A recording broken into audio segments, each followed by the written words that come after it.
Fala pessoal, como é que vocês estão? Sejam bem-vindos a mais um vídeo.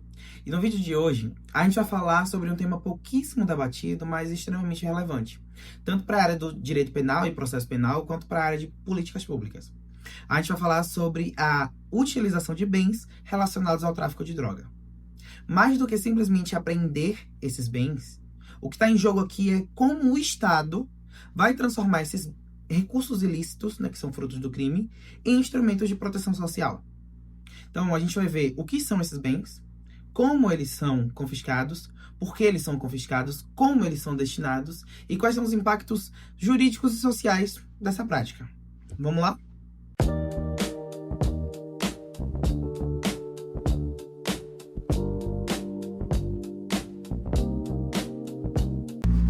Slide na tela, vamos lá.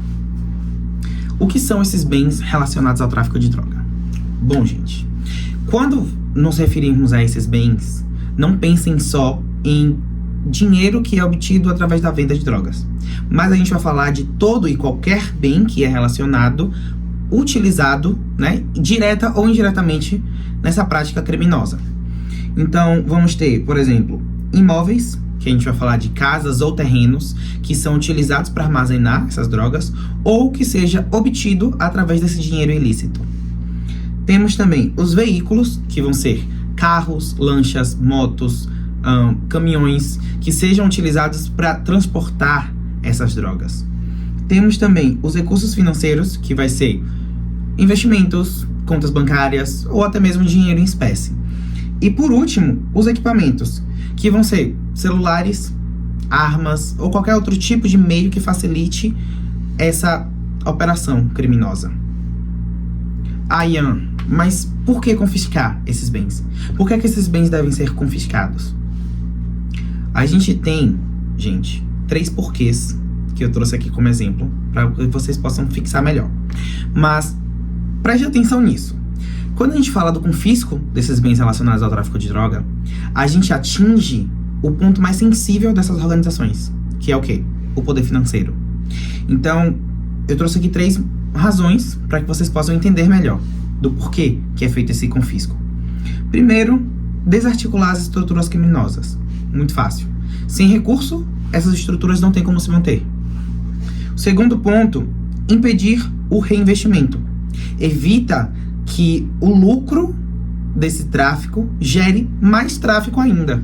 Então, a gente impede um reinvestimento. E, por último, financiar políticas públicas.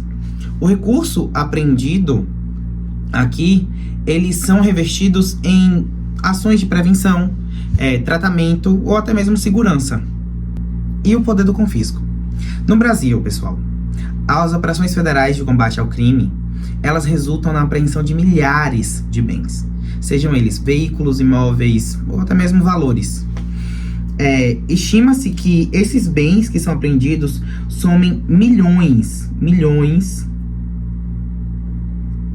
minha letra tá bem feia, mas ignorem isso, milhões de reais por ano. Em muitos casos, isso resulta também na redução de 70% na capacidade operacional dessas organizações após o confisco estratégico. E por último, a gente tem aqui também que mais de 1.000 veículos, eles são revertidos em novas operações de segurança pública. Então, com isso, a gente consegue entender que o confisco, ele não é apenas punitivo, ele não é apenas sancionatório, mas sim estratégico. Ok, mas o que acontece com esses bens após eles serem apreendidos? Qual é a destinação que é dada? E a gente vê aqui que são destinações específicas, como, por exemplo, segurança pública. Os veículos e equipamentos, eles são utilizados em novas operações policiais, então eles acabam reforçando essas operações públicas de segurança pública que a gente tem. Fundo Nacional Antidrogas. Os recursos financeiros que são obtidos, eles são revertidos em operações de combate às drogas, como, por exemplo, reabilitação, tratamento. E, por fim, a gente tem os programas sociais, que uma parte desses recursos, ele é destinado a programas de tratamento de dependentes e também a reinserção social desse dependente químico. Agora, no que tange aos impactos jurídicos e sociais dessa prática do confisco.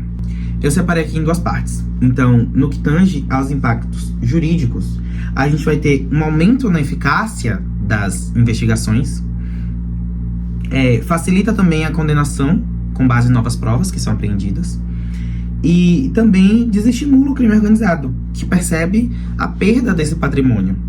E no que pesa aos impactos sociais, né, ao ponto de vista social, a gente vai ter uma quebra nesse sistema operacional das organizações criminosas. A gente vai permitir que esses bens sejam utilizados pela sociedade de uma forma geral, e o financiamento de políticas de prevenção. Com base nisso, a gente tem o chamado círculo virtuoso, que é quando o próprio crime ele financia a sua repressão e também a sua repercussão social. Casos práticos e exemplos. Aqui a gente tem operações federais, que imóveis e veículos apreendidos eles são usados em novas operações policiais. Temos também programas de prevenção, que em alguns estados, esses valores confiscados eles foram aplicados em campanhas de prevenção e de reabilitação. E por último, parcerias público-privadas, que ainda há parcerias público-privadas e ONGs que participam da gestão desses bens, que colaboram na gestão eficiente dos recursos apreendidos. Então, é uma colaboração com o Estado para a gestão desses bens apreendidos.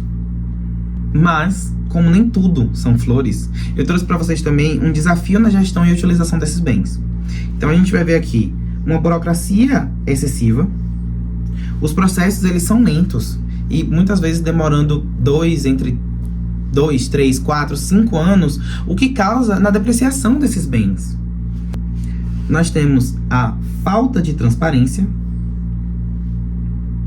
que há pouco controle social e divulgação pública feita sobre esses bens. O que enseja também no nosso último tópico aqui, que são os riscos de corrupção.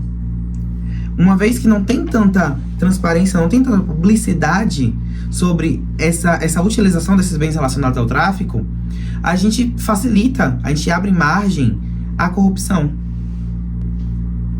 Agora, relacionado aos avanços que a gente tem e as perspectivas futuras. Nós temos uma modernização tecnológica com sistemas digitais de rastreamento desses bens confiscados. Temos uma cooperação internacional para combater o tráfico e o branqueamento de capitais em escala global. E, por último, a ampliação de investimentos, que aqui a gente vai falar do uso inteligente desses recursos que são recuperados do crime. E para encerrar nossa aula, a gente vê que esse confisco dos bens relacionados ao tráfico de drogas, ele é muito mais do que uma sanção penal. É uma forma de justiça social.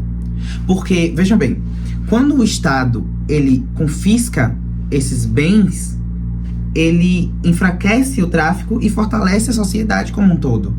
Me conta aqui nos comentários se você gostou dessa aula, o que é que você acha sobre esse tema. E se restou alguma dúvida, não hesite em colocar nos comentários que eu vou estar respondendo todo mundo. É isso, eu vejo vocês na próxima e um beijo.